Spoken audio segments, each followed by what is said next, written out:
Good, Denver.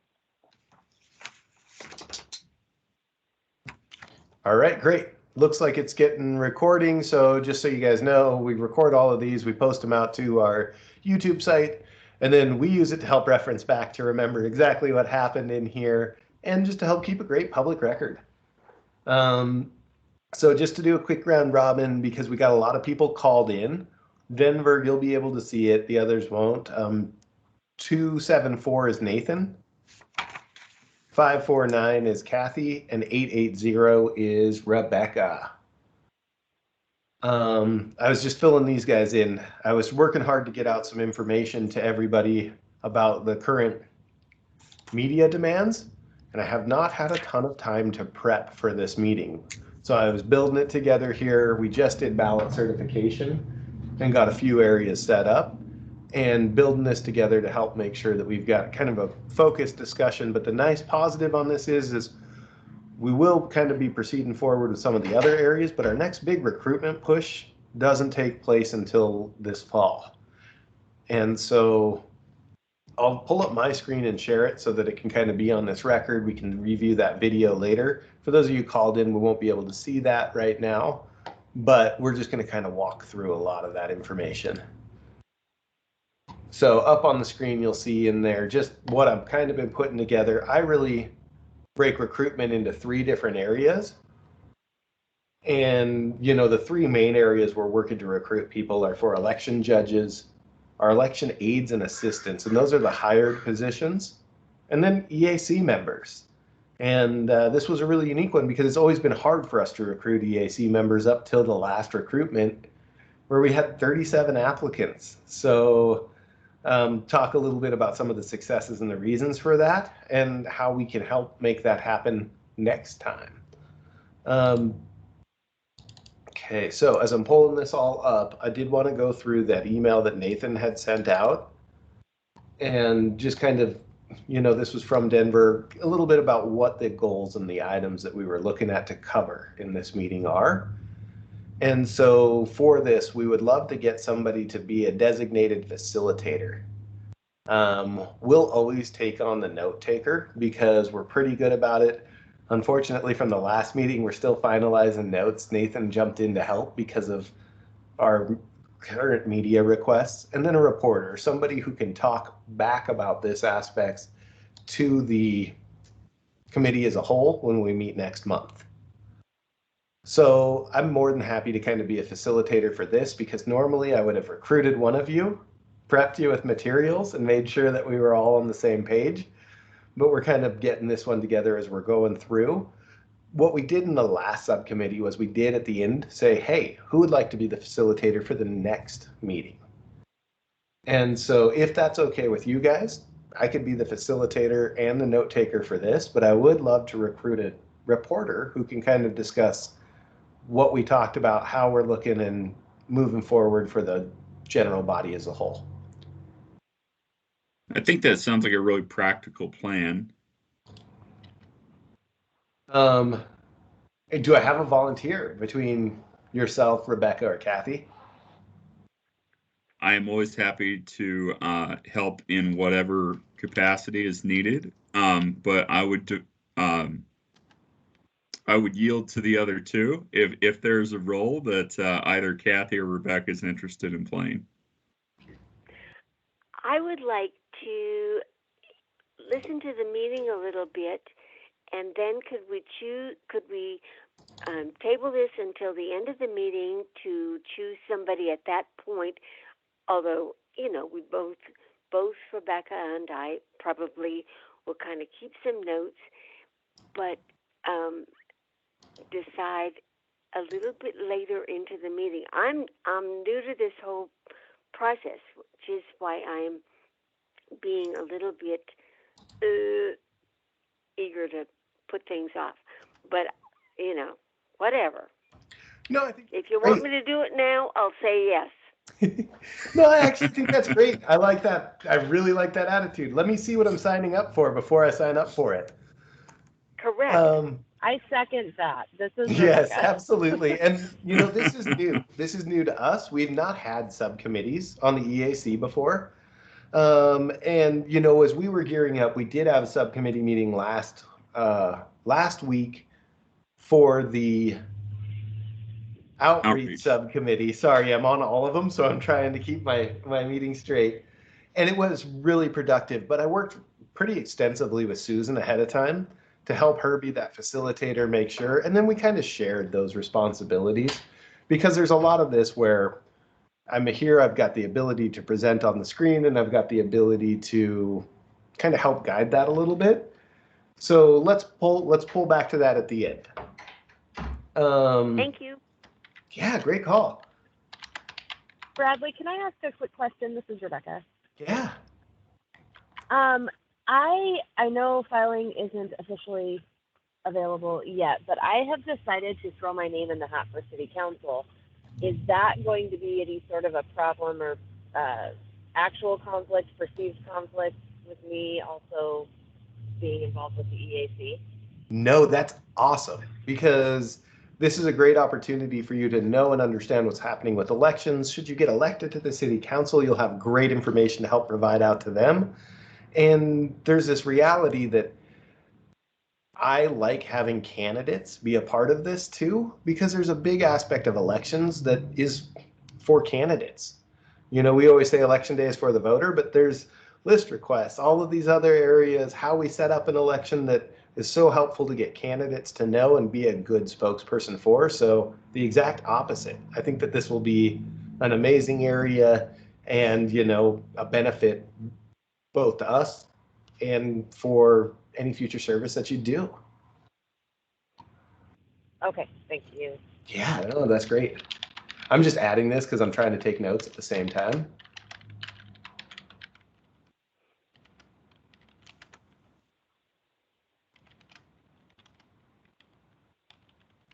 Perfect.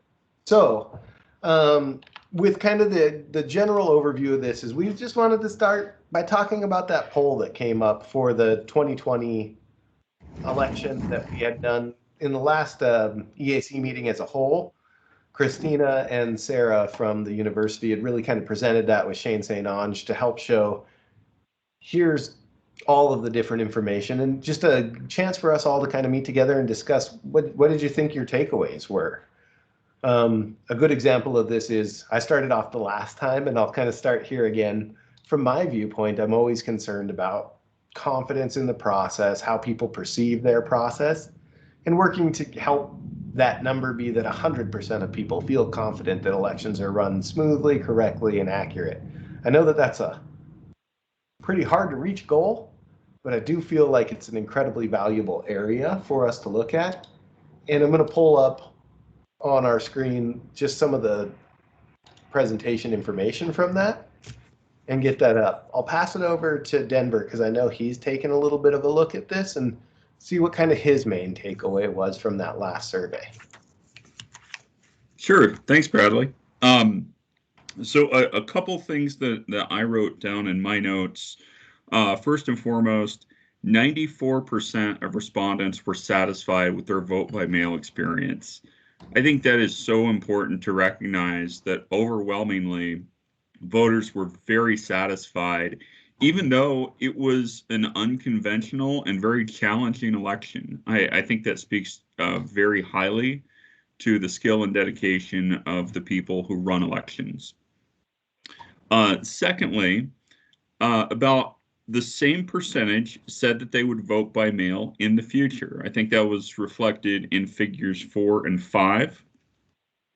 Third, overall, there was a small but noticeable drop in the likelihood to vote by mail in the future if paid postage was not provided. And what I did is I looked at the very likely to vote and likely and combined them into one category for simplicity's sake. And so what we have when we take a look at that question of if they would vote by mail if postage was provided in the future, we see a drop from 94% to 89%, so about a 5% difference. And that is roughly consistent with what we saw in King County. So I feel like that investment by the county was good money, and the results from our survey proved that out. Fourth, I thought it was interesting that support for Dropbox voting, which is also a fairly new way for voters to cast their ballot and is widely used in some states like Colorado, that was highest among young voters. It was 26% of voters aged 18 to 26 said they would prefer Dropbox voting, and then that percentage declines with age. So those are just some of the kind of takeaways that I noted and wanted to draw attention to.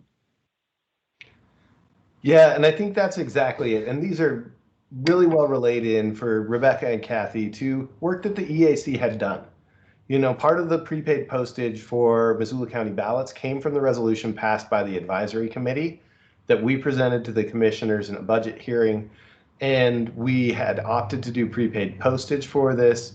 We did have a very substantial cost savings too, because it was funded through the CARES Act. So we were able to reimburse all postage, and that had been a big cost savings there. But, you know, as Denver pointed out, those numbers add up too. And so that was a really great area for us to really make sure that we were providing forward for voters. And for this legislature, we did bring forward information and look for support for a Dropbox bill to allow unmanned ballot drop boxes. We worked with a couple of different senators, and they actually worked with the governor's office and didn't feel like that would get signed if it got passed. So we opted not to pursue it too much for this cycle. What is the downside of doing both mail and Dropbox? So we'll always do I know both that mail. young people absolutely do not buy stamps. They don't know what stamps are. Yep, and that's one of the things we really addressed by doing prepaid postage. No stamp is required to mail them back in. And so we've kind of helped address that to help increase turnout in Missoula County. And then we do have drop boxes, but currently the law doesn't permit for unmanned ballot drop boxes. So we worked with the legislature to see if we could provide access to a 24-hour drop box instead of what we had for the last election, where it must be manned by 2 election judges. We had some ideas in place to safeguard this to help make sure that it was under video surveillance, ADA accessible, lit, but we really want to make sure that we're using political capital wisely and opted not to push forward for this anymore if it wasn't going to be signed into law after the legislature voted for it. Does that make sense? It sounds too expensive.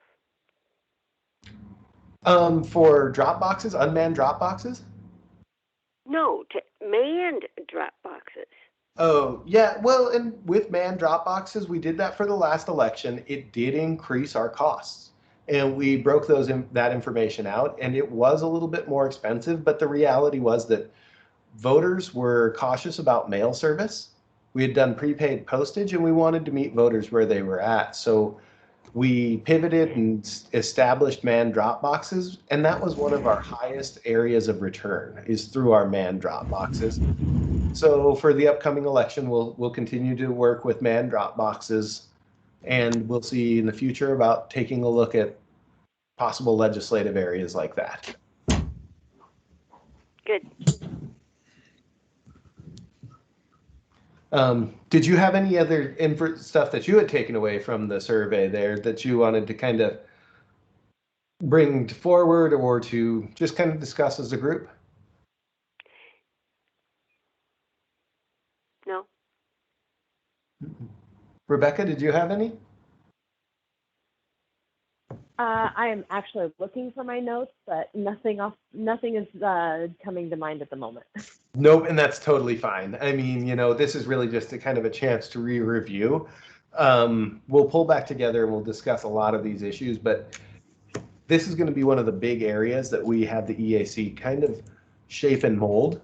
And I think that we can gain great information by continuing to reach out to voters, see how we're doing, calibrate based off of that, and see how we can improve. So that's kind of the first area that we wanted to go through from the rough agenda that Nathan had sent out. The next big aspect is really about recruitment efforts from previous election years. And so I wanted to bring up a little bit of information about that. Let me pull up that correct page here. And we have done a few different areas that we have had success at and some areas that we hadn't. So I broke down election judges. In 2016, we had a EAC member who had the brilliant idea to utilize a similar program to what Ohio Secretary of State had put out called Give a Day for Democracy. What this was working through the EAC to reach out to local organizations, businesses, and groups to have them support their members, their employees, or people that they may know to be election judges. And that took a variety of different areas on. Can we post a flyer in your forum? Can we put it on your bulletin board? Can we work with you to have a meeting at the Rotary Club and explain this and get some signups? Can we work with the city? And the city did volunteer hours for their employees. So what happened was their employees weren't paid by elections, but instead paid the current wage through the city. And we had that opportunity to get that set up, as well as that was really done through Missoula Federal Credit Union Clearwater Now. And I kind of joked with the EAC members at that point in time that it was more than just give a day for democracy, it was give $1 for democracy, because many of these people were coming from wages that were higher than the standard federal minimum wage.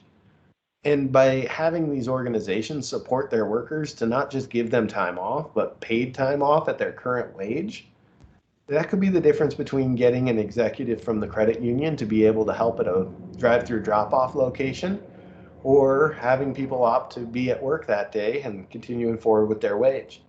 What we did with this is we worked together collaboratively, and I'll send out to you all the spreadsheet of all the different organizations, the contact people, and we shared it amongst our office, the EAC, and this has proven to be incredibly successful.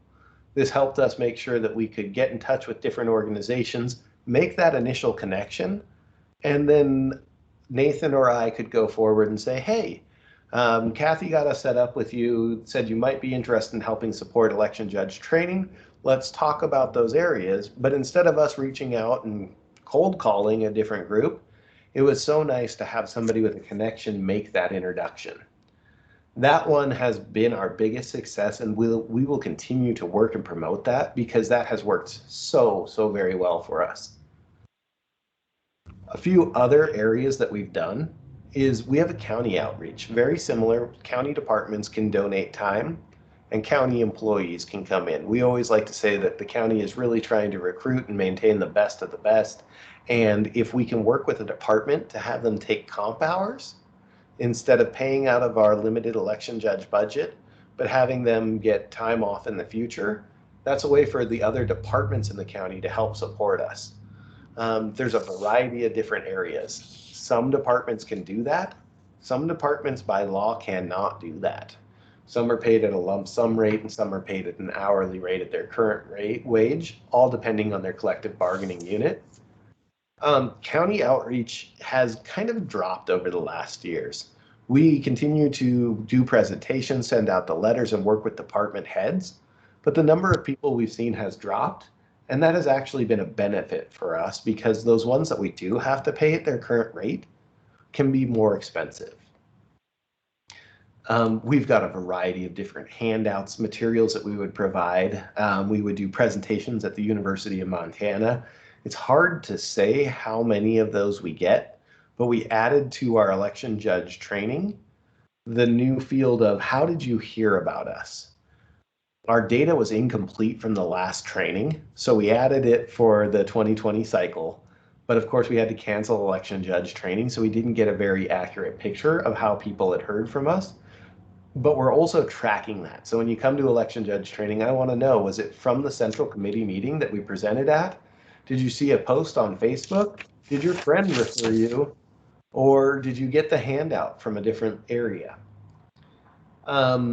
Election judges.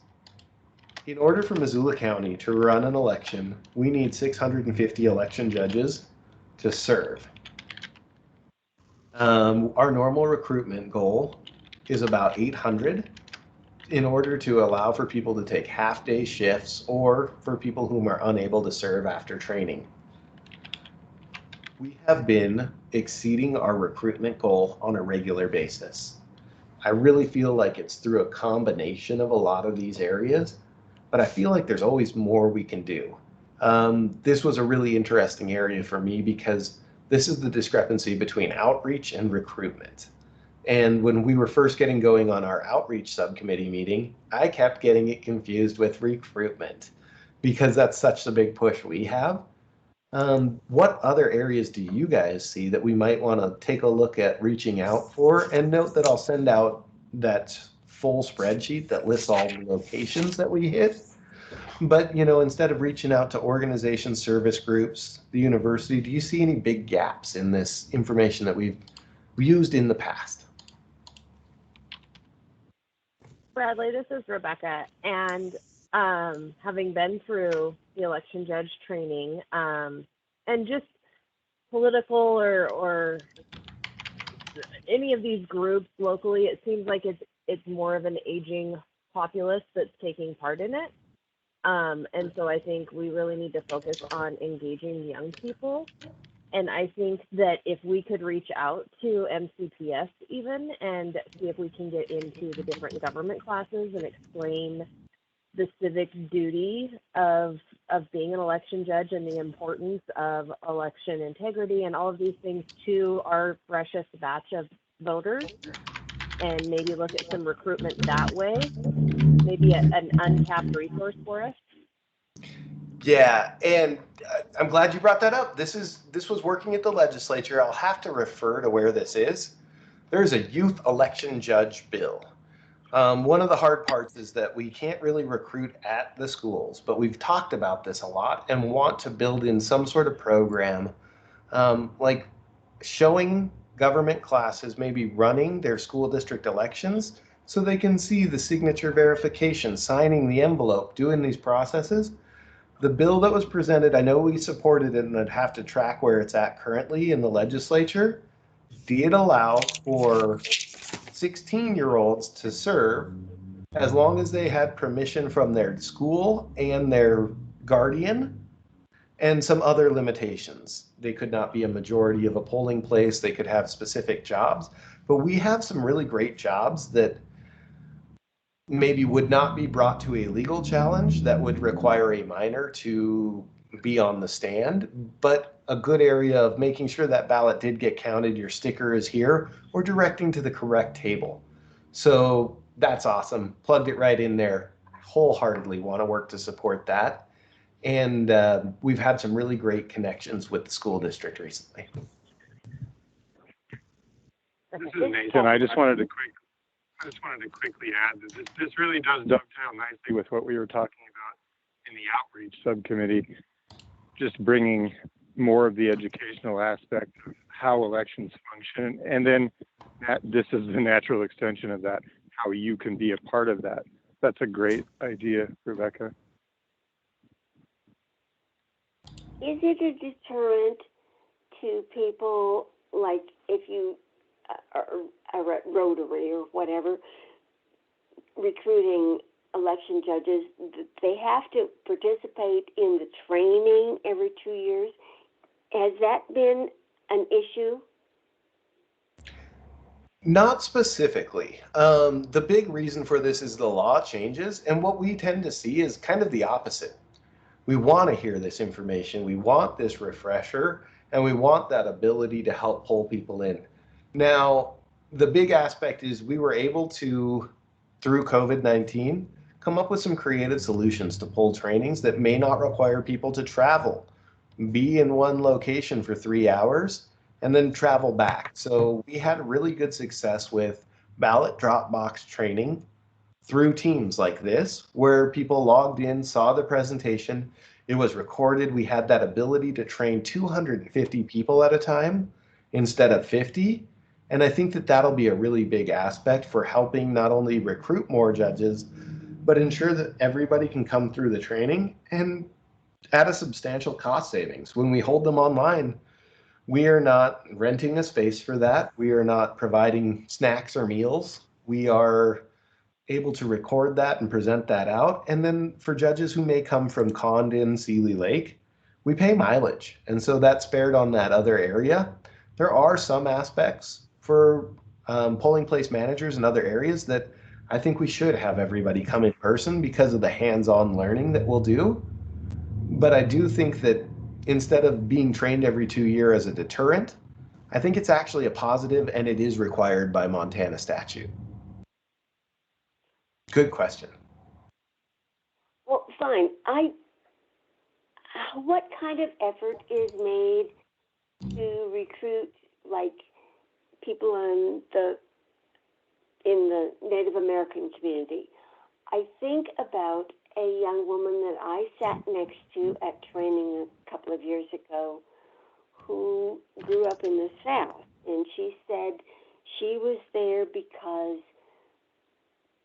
people who were her mother's and father's contemporaries were not allowed to vote, and therefore she was, by God, going to make sure that people had access to voting.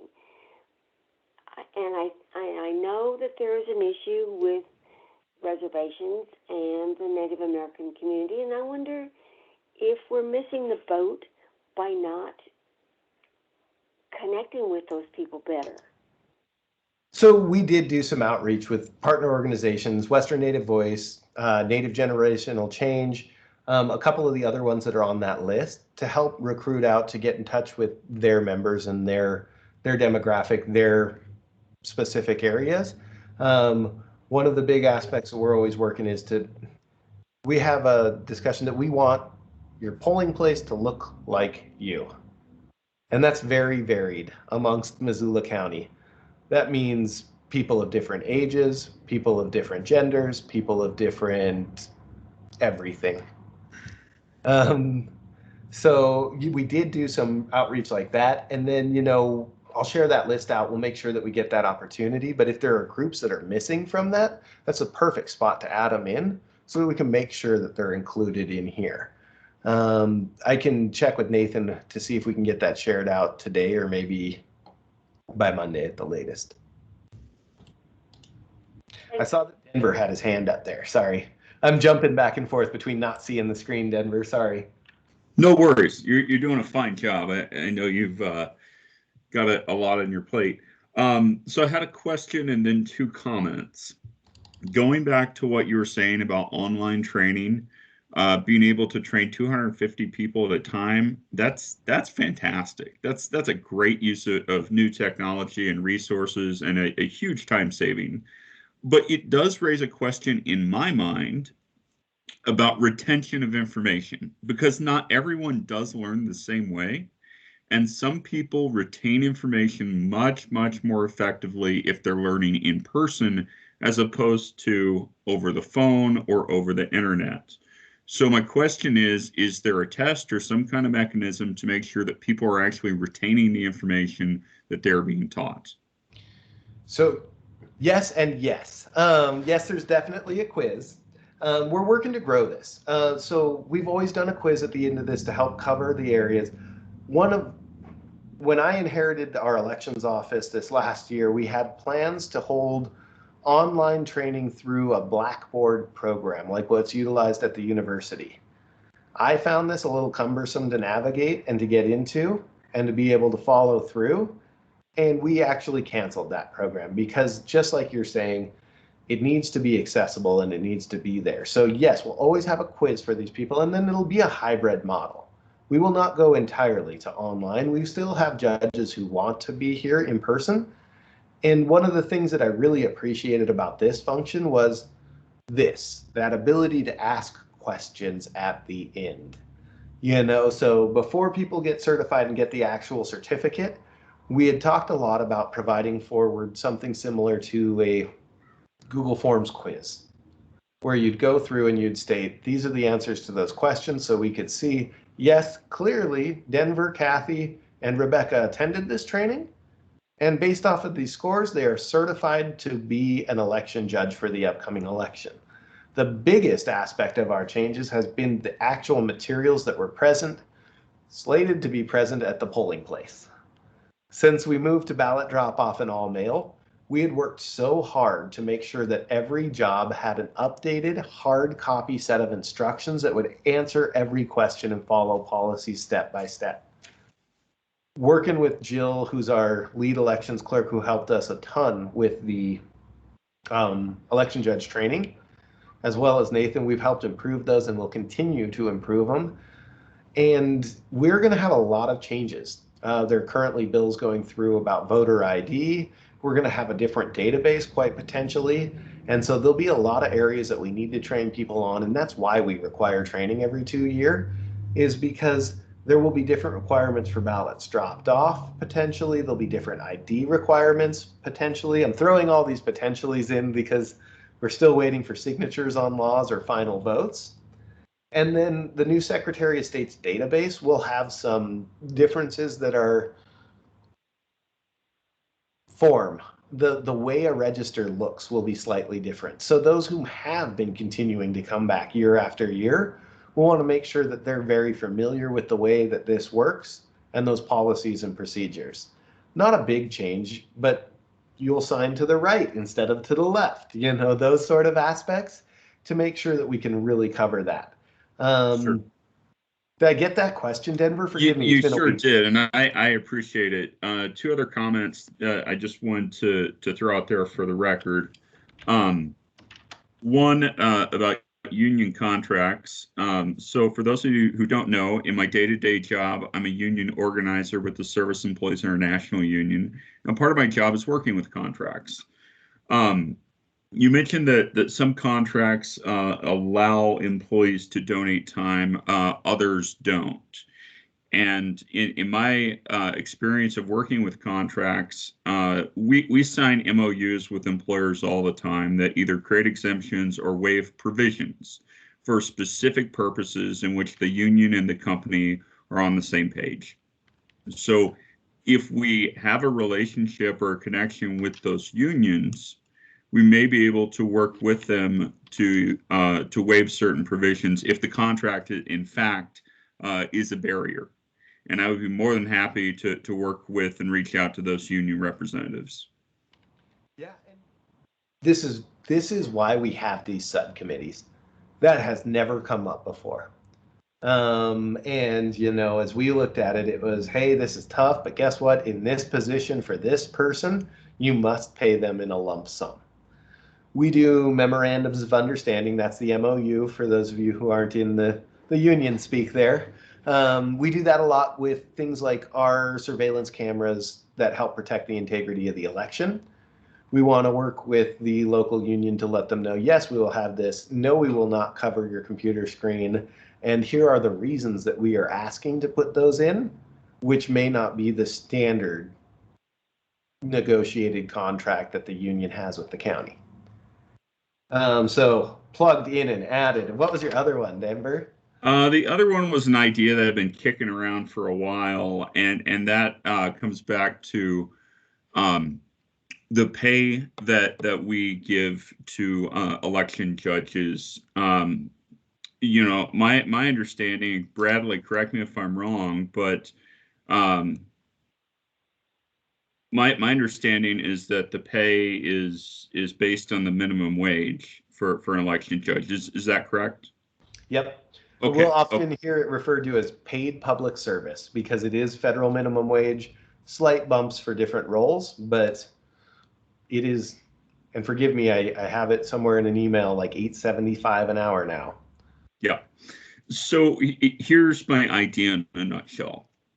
That amount of money is going to have a variable amount of value depending on the income of the individual involved.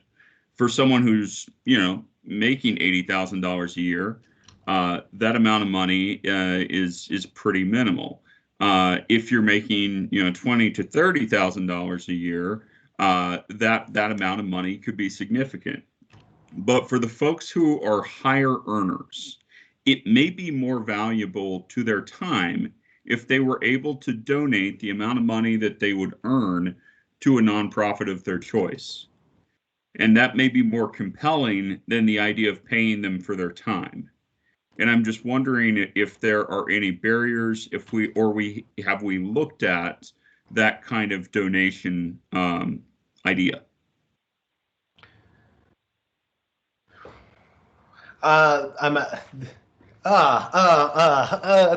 So for this, I've heard rumors of this.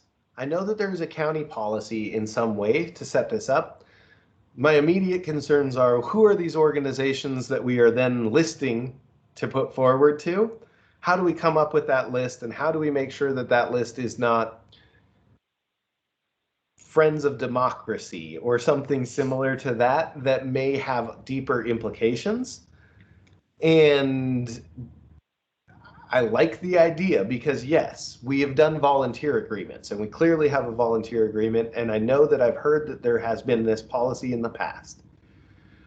Those are my concerns. I want to make sure that it is open to anybody who would like that opportunity, that it could be widespread, and that there's no area in there, especially with many nonprofit organizations that may take donations, support elections in some capacity. And so, I mean, there's some concerns in there. I think they could be addressed.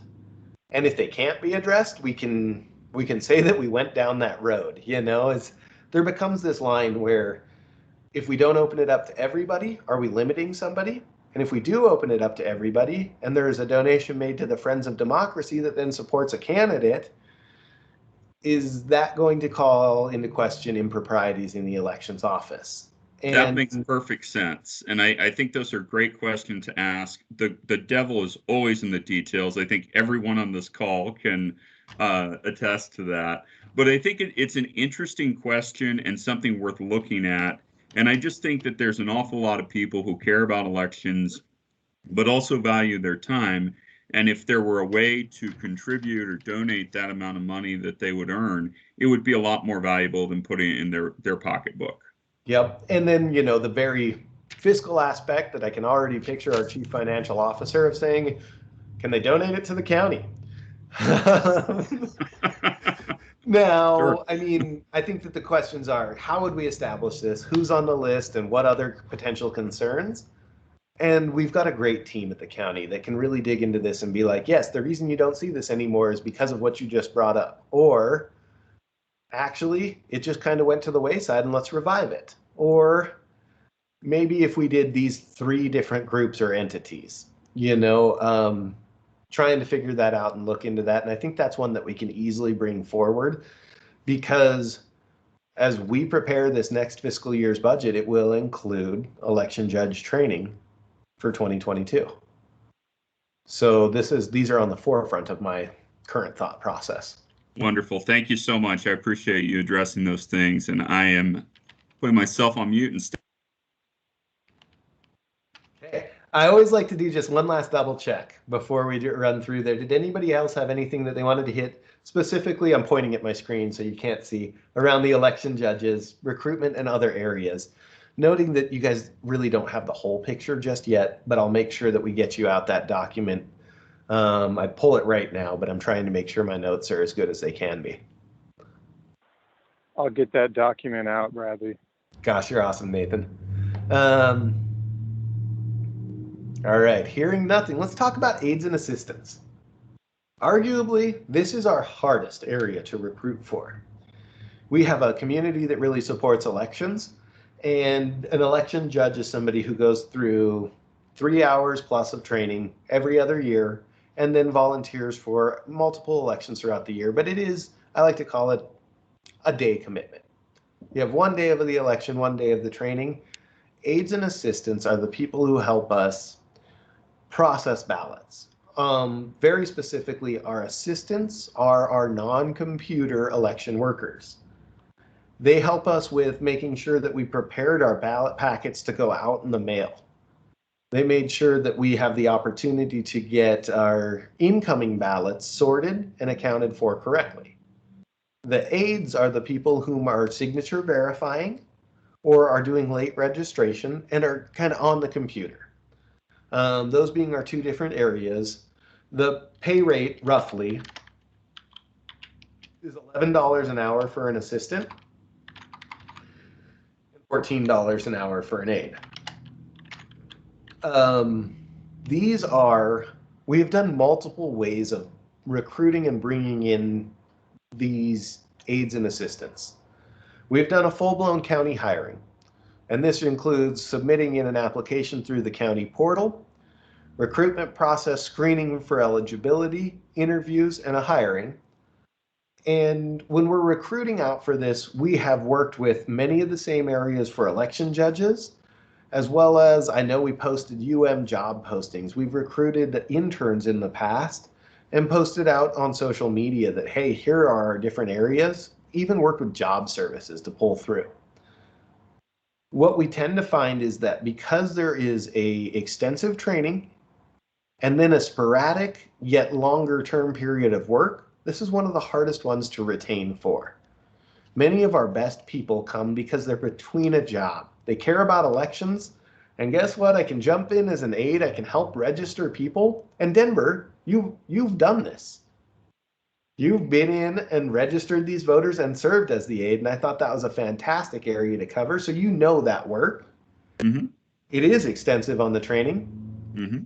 And then you get about 4 days of light training, and then it's election day, and you have a line of people prepared to come through. Our best people are between jobs, and then we reach out to them and we say, hey, Denver, are you available? And they're like, oh, about that, I'd love to help, but I got a full-time job now. We have always worked hard, recruited through, and these specific positions, we use this to help educate. We recently had this large-scale records request. We tracked down a lot of the people and kept a log. We'll be inviting them to apply for other positions to see if they'd like to learn more about how our processes work and be a part of that process to know and understand and advocate for it. The hard parts are we have had very few university students accept the position through the university or through the county application or hiring process. We posted it both through the job posting. We've normally, when we've had an intern, and we would have had one last year with a new building, a new elections administrator, COVID-19, and all of the other changes, I wanted to make sure that we were able to focus a lot on this outreach and information. And we did not pull in an intern for last cycle, but we'll likely have one for the 2022 cycle. This is a very tough one. One of the best ways we've recruited people for this is a temporary hire. So when I talk about this hiring process, many who get hired will then serve and are on what we call a intermittent on-call schedule. So what that means is that they are always available and they can come back to work, and they are hired perpetually. They receive benefits of paid time off and sick leave. And through that hiring process, those are the ones we'll call back later and normally say, hey, I just got another job. In this last cycle, we did something pretty unique. When we had extra need for people to help us sort or reconcile UOCAVA ballots or manage we had extensive ballot drop off here at this location. So we, as Kathy was mentioning earlier, we hired people and we had them here manning the Dropbox. We had our 90-day hires in, and the 90-day hire does not require the full recruitment process. This is an area where we can put forward a temporary hire, and we were able to work with the people who have been dedicated, understood these areas, but were reaching their maximum capacity as an election judge because you can't have over 600 hours of service. And what we did is we did a 90-day hire. At the end of 90 days, they're automatically terminated. They don't accrue sick or paid time off, but they do get the wage of a standard employee. This worked out really well for us, but the hard part about this is equity amongst all. We had good workers who were serving in that election judge role, manning Dropboxes, getting close to that 600 hours, reached out, discussed with our HR the concerns, and they said, do a 90-day hire. But I feel like we miss people when we do this process who may be able to be brought in, recruited, screened, and truly have some equity in that application and hiring process that you get with that county hiring. So that's always been a big concern to me, and I'd prefer not to do that in the future and instead do these hirings and recruitments. But some of the same people who we've encouraged to apply for hiring and recruitment because they've been dedicated election judges miss the window of opportunity. We have a 2-year of office or clerical experience minimum qualification, and they may not have the minimum qualifications needed even though they've been serving as an election judge for over 2 years. So this is a really hard area for us to cover. This is where I'm always looking to reach outside the box. We don't have a ton of time to recruit, hire, and train these people. And this is where we need our biggest assistance in making sure that we are staffed and adequately prepared. Now, some of this may change. Many of the assistants that we have, those who help without being on the computer, come in and help assist through this process because they have retired. And they come with us and they kept their second job for years. That's not our biggest area, it's the aides. With current legislation, we may not have as much of a need for the aides because of the elimination of same-day voter registration. Now, there are other aspects to that. Eliminating same-day voter registration just moves a deadline. That deadline goes from 8 p.m. on election day to noon on the Monday before the election. And we expect to see heavier flows of people in at that point in time because that other opportunity may not be provided to them. So we're operating in an unknown area. We have not always had same-day voter registration. I am very familiar with it and have always worked with it. But how do we set up, how do we schedule and accommodate for that? Some of the new areas coming forward with the Secretary of State's voter database may allow us to extend hours into the evenings and weekends. And then we will need a much more robust recruitment for election aides to ensure that we have people available at multiple different hours and for the weekends. There's a lot of unknowns in here, and our main area is a county job posting, working with job service, sharing out to the same groups that we work with for election judge recruitment. But that's a much harder position to recruit and hire for, specifically that aide, the computer-based workers. Any ideas? No, but I've got another complication. Is there a way to shorten the commitment for those positions? 2 years is a lifetime to a university student. It's a lifetime. Can they commit to a 6-month thing? And I realize that that means multiple training cycles for people, but you might be able to get somebody for a while versus nobody for 2 years.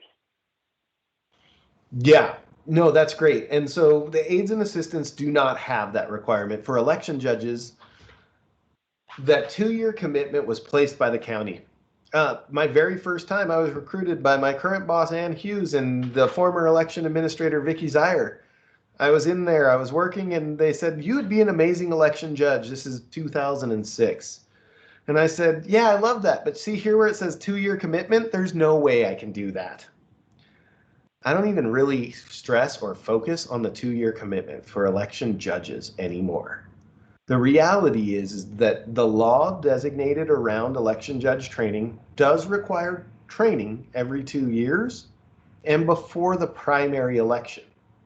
We were able to get some exceptions to this due to COVID-19 for the last cycle, but that's why our election judge training has always been in February. We have been working closely with the Secretary of State to see if we can get an update to this because you're hitting the nail on the head. People get excited about the election in October, not in February, a year before the election is coming forward. And that has always been one of our big limitations for election judge recruitment. And one of the big aspects that we brought up was, can we have a sign up to recruit these people, get them in, and see if we can do a refresher training. Now, a 2-year commitment, this year, I need 20 election judges, period. I need probably in the counting center another 60. Out of the 600, the number that we need is 100, 150 maximum. So that 2-year commitment we've really backed off on, because that really revolves around the primary election as a polling place election and the general election as a polling place election. Even as a ballot drop-off or all-mail election, we heavily utilized election judges. But we've really been focusing back because that is not a statutorily mandated area, that 2-year commitment, where many of these other aspects of their training are statutorily mandated. So our discussion has become, pull the 2-year commitment. I was looking at some great information, and we have posters that I pulled up from 2016 that say, here's what you need to do. 1 day of training for 3 hours. Service on election day and a 2-year commitment and be a registered voter in Missoula. The new ones say, training and service for the election upcoming, call our office. You know, because I don't need that 2-year commitment. As we have grown into mail ballot elections for the off year, and the fact that we have recruited and trained so many judges, that I have people who want to work, who ask, why didn't I get called? And I'm like, I'm sorry, I only need 150 and I have 650, and we're always trying to balance between those whom are experienced and those whom are new and learning for the future. Does that make sense? Sure. That does make sense, Bradley. You said for the fall you're going to need 150 election judges max. But how many election aides and assistants are you going to need? That number always varies based off of some unknown, same-day registration, the scope of the election, and for this upcoming one, I would state, and it's going to depend on the scope of the election. You know, if there's an uncontested merit race and there are no ballot issues that are bonding issues or levies, that changes turnout drastically.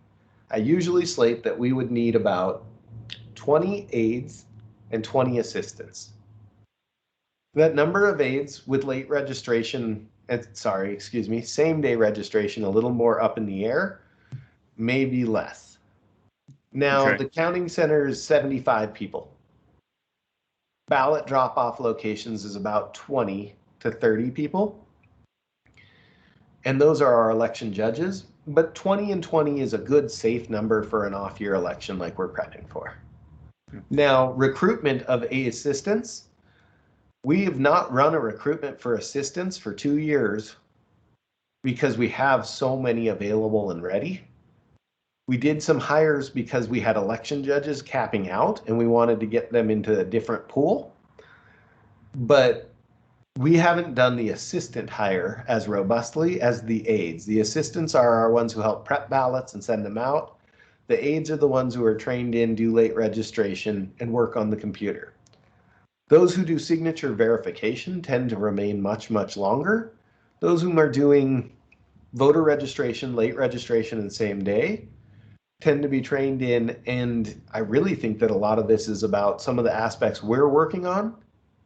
I need 20 working. If I can get 30, then everybody can have the opportunity to get a nice bathroom break, get those good areas. Denver, your experience was not the norm. I know I keep mentioning that. The primary, we had very, very 10-minute wait lines at most. The general, it was 2.5 hours. And our aides were busy. Now, that being said, we did back down the number of aides we had because the big bottleneck was the amount of time to vote in person. So we were well staffed and prepared.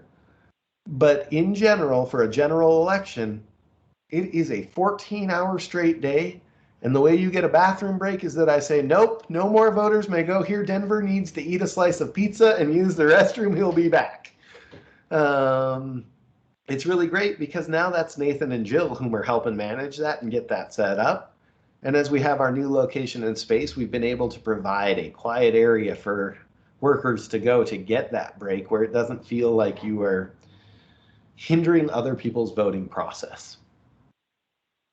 Got it. So in an off-year election, 20 and 20 is the rule. 30 if you want to, kind of flex people's time and have some wiggle room. In an on-year general election in the fall, how many aides and assistants do you need? So, depending on late registration, obviously, our goal is to get to 30 and about 20. 30 aides, 20 assistants. Sorry. I'm glad you're on video because I could tell that didn't make sense. So 30 aides would allow us to have 25 operating at all times, a few people who could help assist others, and making sure that we had a really good setup flow. Now, with changes to same-day voter registration, I want to make sure that we are fully prepared for the utmost that we can experience, but we're going to be kind of calibrating live for these upcoming elections. Now, a good example is in the 2019 municipal election, we ran our main staff and 4 aides. We did not have a lot of aides for that election because it depends on who is running, what's going forward. And, in 2019, there were some contested city council races, but there was not a mayoral race. There was not a large ballot issue. Those really drive turnout, and it depends on the issues that voters are voting on. For our upcoming election, we are going to run 2 additional aides in addition to our staff for the upcoming school election.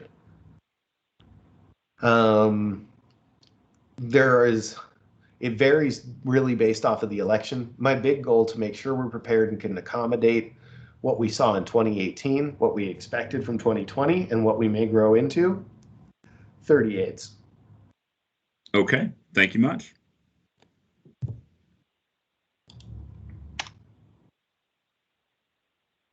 Other comments on that? We're doing really good about filling this out. I do want to be mindful of time, so I'm going to jump into EAC members. I have 2 ways of reaching out. Our office, social media, outreach, very similar. And to be fair, everything we do with Give a Day for Democracy, we echo.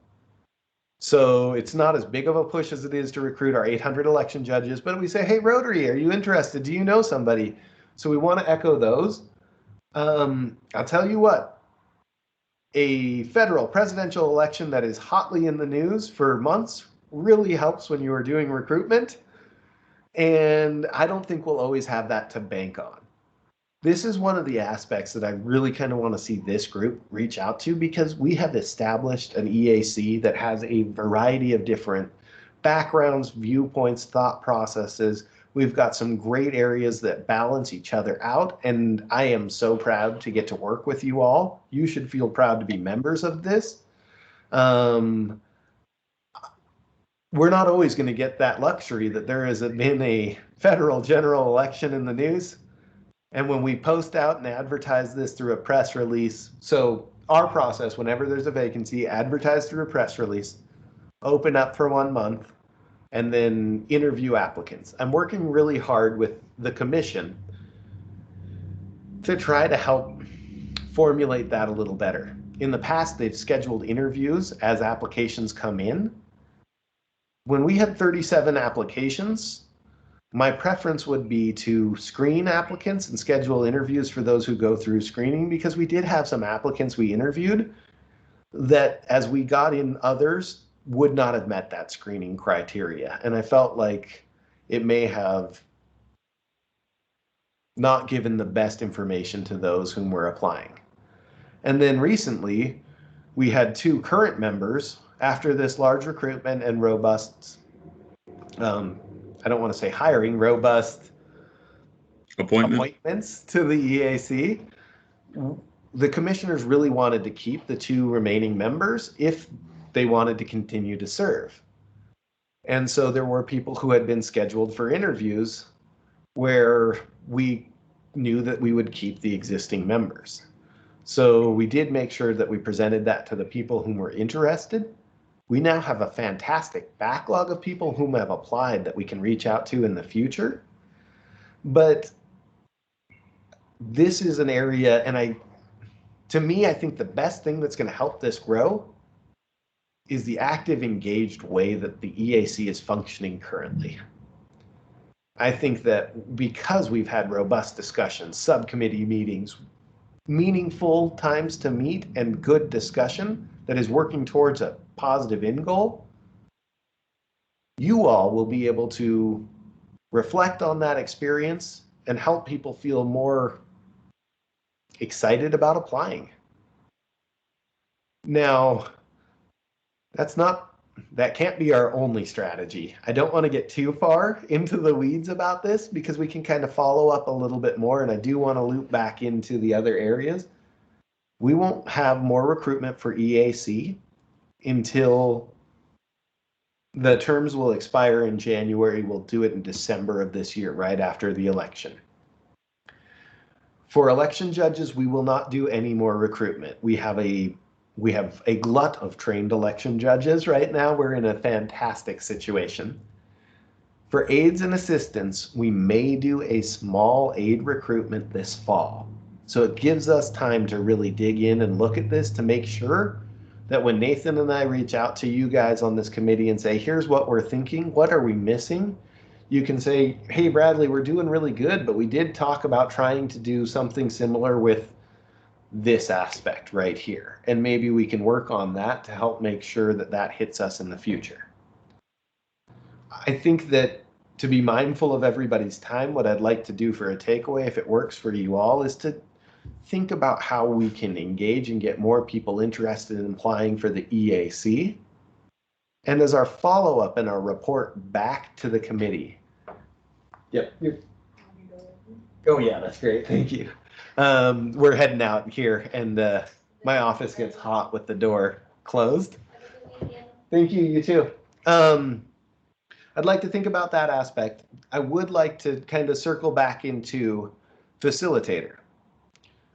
What I do for facilitator is I get you guys this information and all the background information that Nathan's going to send shortly a little bit ahead of time. And I would say, hey, Rebecca, here's what I think we should go through and talk about. We've got a rough agenda that we just emailed out. We'll tick through that and we'll dig into these areas. And it tends to be myself and the facilitator just making sure we're going through the agenda, hitting these points, and everybody gets an opportunity to say what's on their mind. For reporting back, I think the big aspect of reporting back is discussing that we discussed some of the different areas we're looking at for recruitment. We want to build these to make them more robust. And our big upcoming recruitment areas are going to be around election aides for the September municipal primary. I would like to recruit them for the primary and see if we can keep them for the general. When we get good people, they tend to get hired for full-time jobs, but I'm willing to do 2 recruitments if needed. And also that we're prepping up to help the whole EAC with recruitment for election judges and new members in the future. Does that, I've been doing a lot of talking this whole week, and I can never tell if what I'm saying is coherent. That makes sense to everybody here? That makes sense to me. So, yeah, would one of you be interested in being that reporter? Just kind of discussing what we talked about here back to the committee as a whole. One of the best ways to do this is it's going to be pretty freeform. We'll talk about what we did here. I'll send you a link to this whole meeting so you can re-review in quick speed what we did. And you can always bounce off of me. Hey, here's what I was thinking of saying. Does that make sense? Absolutely. P.S. We should add this. Would anybody be interested in volunteering to be the reporter for the upcoming April committee as a whole meeting?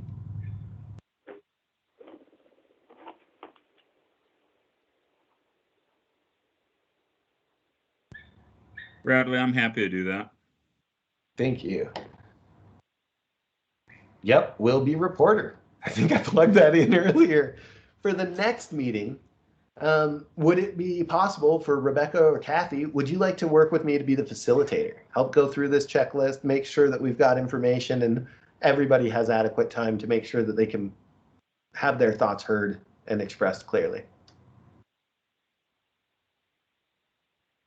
You're asking for one of us. Yep. And in the other committee, we've rotated these roles.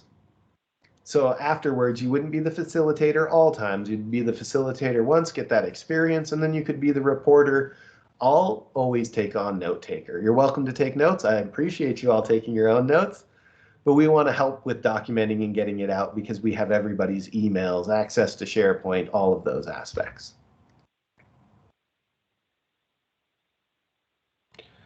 Would Kathy or Rebecca, would either of you be interested in being facilitator next time? I will try it as long, this is Rebecca, sorry, as long as you promise to help me if I trip up. Oh, I'll be on here with you the whole process through. And like I did with Susan, we'll do a quick call a couple of days before just to be like, okay, you see the agenda, you see all this. Here's where I think we should focus a bit of time. And the nice thing is with this being a smaller committee, we all get ample time to kind of discuss and make sure that we can hit the different areas. When we get into the 8-9 person committees, it gets a little bit quicker. Okay. I'd like to also say with the facilitator, like, you know, we're not using Robert's rules. It doesn't have to be super formal. It's really just about making sure that everyone has a chance to participate and share their ideas, because we're all here for the same reason, right? Mm-hmm. But it doesn't have to be overly formal. And I'll be honest, I prefer that. You know, I think Robert's Rules of Orders have a great area, great place. I don't always understand them. I don't like getting caught in the weeds. I just want to make sure that we all get a chance to express our views, our concerns, and it's a safe place to do so. Okay, with that absolutely. When there's oh, go ahead, Nathan. Sorry. Oh, I was just going to say, yeah, it is nice to sometimes have that little more casual atmosphere. Unless you encounter an area where there's a lot of contention, sometimes the ideas flow more naturally in this this setup. So this is great. Okay, so we'll follow up. We'll likely get out an email to everybody. Nathan may get that Give a Day for Democracy information out, but we'll make sure it's out by next week. What I'd like to do is schedule our next subcommittee meeting. To be mindful of your guys' time, we're almost 10 minutes over. We'll do it by email. It'll be after the regular meeting coming up in April, and I do believe that is April 13th. Let me pull my calendar up just to confirm. It is April 13th, and I already sent that document out, so everyone should look for that. Gosh, you're awesome. Yep, and so we'll be running that through afternoon on April 13th. In that, we're really going to discuss a lot about the upcoming election because we'll be active in the school district election. I'll be getting out more information to the committee as a whole. We'll discuss the recent records request, and then we'll all come back together and work towards the subcommittee reports and that overarching goal of helping plan out and ensure that we have a good method in place for that survey at the end of the year. Any questions from anybody? Just want to say thanks for everyone's time. I think this is fantastic, and this is exactly what we envisioned when we set up the subcommittee process. This is fantastic. Yeah, thank you all. A smaller group can always accomplish more than a large group that gets unwieldy. Yeah, I think, and I really think that with 3 people in here, we'll guide the bigger group a little bit and help them show, because there are big recruitment pushes.